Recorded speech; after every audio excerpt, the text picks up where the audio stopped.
Mateja Perpar, pesmice o vseh stvareh. Rumena melona. Po klancu dol rumena se melona kotali. S hitrostjo, ki je neverjetna, če zrel sadež si. Le kam se ji mudi? Zakaj tako drvi?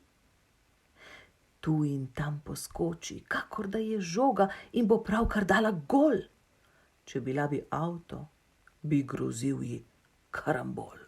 Kot zmešana vihra, saj svoj načrt ima, da kmalu seže do neba. Po cestah in čez travnike melona se vali. Čez dan ji sveti sonce, po noči zvezdni sij. Pomisliti nikar, da je za jesti stvar. Neustrašni sadež ve, da je življenje le trenutek dragocen, zato napne vse sile, uresniči svoj namen. Odžene se močno in skoči na nebo, odslej namesto lune sveti na zemljo.